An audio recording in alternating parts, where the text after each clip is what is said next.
Go, go, go, go, go, go, go. Oh! This fish costs over $100 a pound, and we only have one shot to catch it.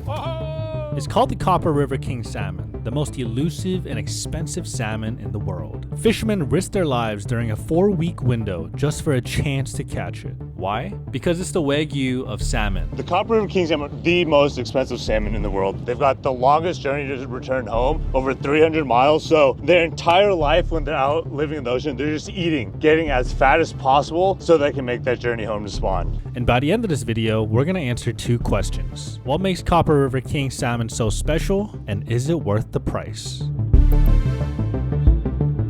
We made it to Cordova. This is where we're going to be leaving to go out into sea to get some salmon. There's our boy Kyle. What's up? Good to see you, bro. Hey, this is Danny.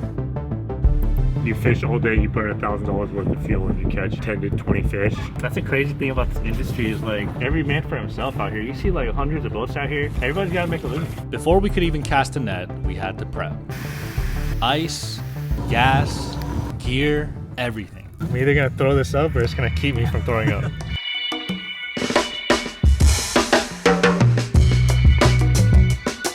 Kind of fun. Cleaned up the boat, put the ice in for the salmon, filled it up with gas, cleaned up the inside. Now we're just untying the ropes. Off we go. At 9 p.m. we left the port and drove 2 hours into open water, heading toward the mouth of the Copper River. So we're heading out right now. I think we're trying to find a spot about 3 hours away. So by the time we get to our slot, it's 12 a.m. Hopefully I don't throw up before then.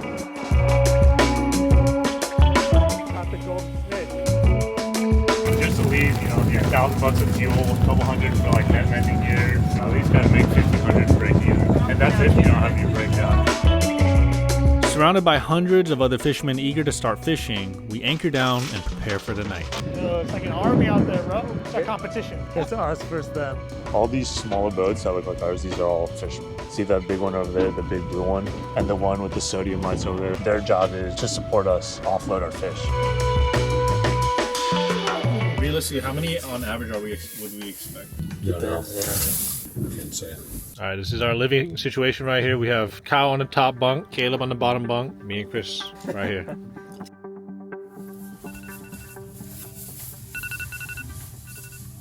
Just woke up. It's 5:30 in the morning. I think it's time to go fish.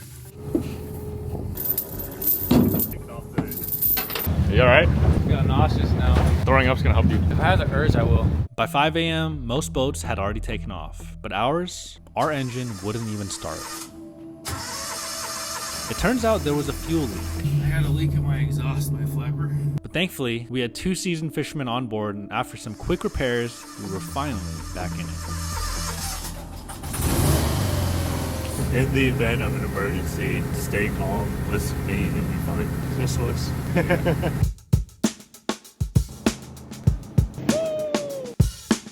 Now we finally got to our first location and dropped the net. We just ran through this channel. All the salmon are trying to make it up here. So their entire lives, sockeye salmon lived for 4 to 6 years, kings, you know, up to 10 years. That entire time, they're just feeding out to the ocean. The moment they hit fresh waters, they go into reproduction mode. They got to make it all the way up the Copper River, which is over 300 miles long. So when we're intercepting them right here as peak fat content, the further upriver you catch them, the more that energy is used up. What's the end goal going up the Copper River? To reproduce and create the next bloodline. This is pretty much the entryway, the mouth where all of the salmon are going to come up to get to the Copper River. Kyle said he typically casts out 12 sets in a day. Each set, we wait about an hour before reeling the net back in. But after our first few sets, nothing. No king salmon. Just sea lions cruising by, an eagle ripping apart another bird, a moose literally walking across the bay, and even a humpback whale pretty much tore up half of our net. You'll see a whale in the water where it might be in trouble because that whale might be stuck in our net. 2 water holes. I don't know if we're going to be able to find fish today. What do you think about being a fisherman? This stuff's not easy. Got Chris, he's dead. I'm nauseous. I'm worried we might not even catch fish. I'm seeing more sea lions than Now at first, I was hyped. But after hours of hauling empty nets, setting, resetting, waiting, that excitement faded fast. This wasn't a luxury experience. It was a grind, and I started to worry that we might not even catch a single king. After setting net after net after net, out of nowhere, Kyle saw something. Dip net. Go. Yeah, ready. Go, go, go, go, go, go, go. Oh, he's a beauty. This way, this side. Drop your side. Yep. It's a big boy. We got another one. Oh! King! King Daddy.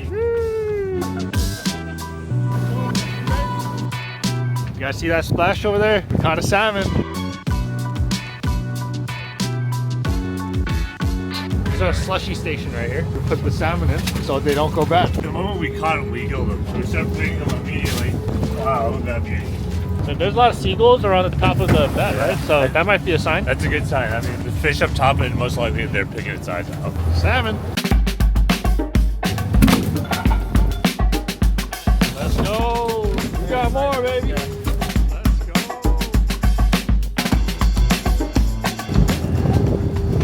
Chris is dying right now. It ain't easy. What makes this fish so expensive isn't just how rare it is, it's what it takes to catch it. $250,000 just for a fishing license, $1,000 just to fill a tank of gas, and if any breakdowns happen, those costs also get added. So there's like a clear division in the water. This happens when the outgoing tide comes out, so all the murky water is all the glacial silt melting from the mountain that's getting pulled out into the ocean. This clear water is the ocean, is where they're colliding. This is actually exactly where you want to put your net. Fish will swim alongside and they'll pop, they get it out. When the fleet starts catching majority females, it's a sign that the end is near.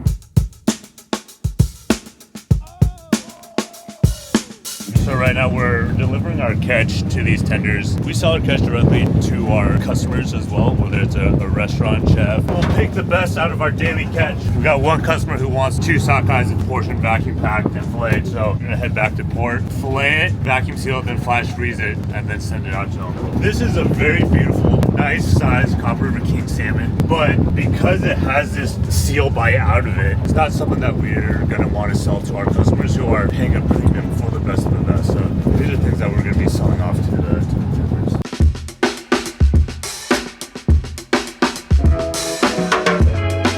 So right behind us, we're measuring the weight of all the fish that we caught. We're about to sell a wholesale to these guys behind us. All this fish, and they're gonna sell it to like grocery stores or whoever for a premium. Yeah, they'll bring it back to their processor. And then the groceries add another premium on top of that to the customer. Exactly. So essentially, as a customer, we're paying for 2 middlemen. Yeah, you gotta think like every step along the way, every company has to make their money, right? And by going direct, we cut out all those middlemen. We pick the best fish from our catch, pay the fishermen better, and then also you guys will get a much better product.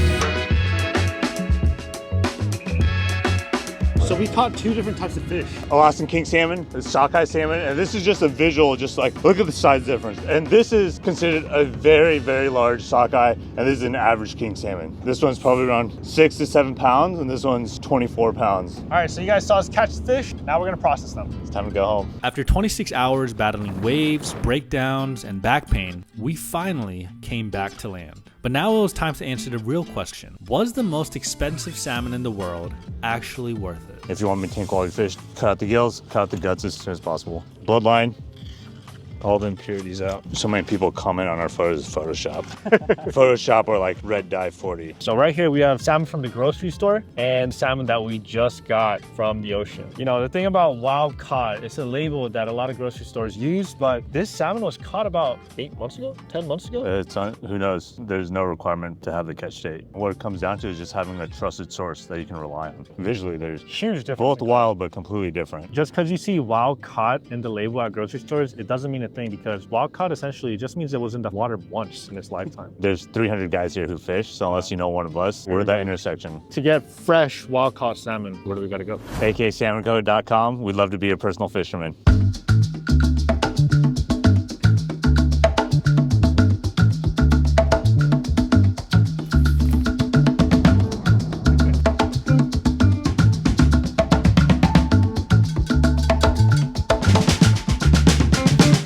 As you guys can see, we have our wild caught Alaskan king salmon here, and then we have our Costco farm raised salmon for about 1/10 of the price, 12 bucks a pound from Costco. Obviously a big difference in color. We're gonna do a little smell test. It smells a little bit like the ocean. Farm raised Costco salmon. A little bit more subtle. Let's do a little texture test. So I'm gonna feel both. It's actually a little bit more firmer than I thought. Let's feel the king salmon from Alaska. It feels more like real muscle. You could see the imprints of my finger. I'm gonna take out the pin bones. We're gonna do a little cooking side by side, and let's see if it justifies the price difference.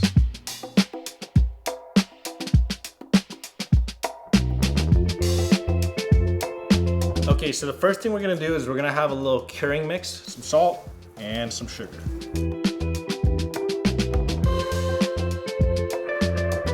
Let's start prepping our Costco salmon. Okay, we have a curing mix for our crudo. Sprinkle on top. Let's put it in the fridge for about 15-30 minutes. Squeeze the lemon juice, maybe drizzle of olive oil.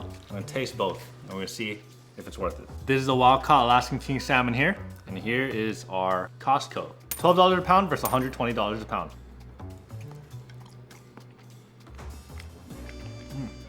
It's not bad. It's like something I'll get at a regular sushi restaurant. Let's try our wild caught Alaskan king salmon. Whoa, it's crazy. The difference is insane. This is like a little bouncy and this feels like a real muscle. When you bite into this, you really feel the firmness of the fish and the quality is such a big difference. I don't taste much fish with the Costco salmon. Is it worth it? Yeah, no, it's worth it 100%. I will say this, the price difference is insane, but if you want to treat yourself out one day, it's definitely worth the price in my opinion. You definitely get what you pay for with the Alaskan king salmon. I'm gonna put it in your mouth, okay? I don't know. It's like easy to eat. I can taste like subtle flavor. Okay. Okay, next one up. I already know that's a king salmon. No. That tastes crazy. Yeah, it's like real meat. There's like actual flavor. The other one is like diet almost. That was a Costco. Really? No, I'm kidding. Oh my gosh. I would say that's worth it. I don't know how to explain it, but yeah, when you bite into it, it's like biting into an actual piece of meat. All right, first piece. I'll just, bite that. Yeah. Oh my goodness. Good, right? That's good. Mmm. Second bite. I don't smell anything. Okay. I like the first one better. What? Wait, really? Okay, the first one was very salty and flavorful. The second one, kind of less salty to me. So the first one was actually the Costco salmon. What? Okay, we have our third blind taste test. First bite. It smells fishy. It's good, but I feel like it's breaking apart too easily in my mouth. Good insight. Ooh, it smells like ocean. Oh my goodness. The first bite, it was immediately like fatty and like oily, but this one I had to it has the texture, and once you start chewing, it releases all the oil. You like that one, the second one? Yeah, it feels more like a substantial bite, I guess. The other one just kind of fell apart. So what do you think, which one tasted more expensive? A second one, I think. Oh, okay. The That king was the king salmon? salmon, yeah. Okay. So, was it worth it? Honestly, I wouldn't replace my go-to grocery store salmon with the Copper River King every week, but for a special occasion, a celebration, 100%. I believe everyone should experience it at least once. $120 a pound sounds wild until you realize most people eat maybe half a pound in a meal. So really, you're looking at about a $60 plate for one of the best bites of fish you'll ever have. And when you think about it like that, it actually feels kind of reasonable. If you're a food lover, a flavor chaser, or someone who just wants to taste nature at its best, the Copper River King is absolutely worth trying at least once in your lifetime. Because some things are more than just food. They're an experience.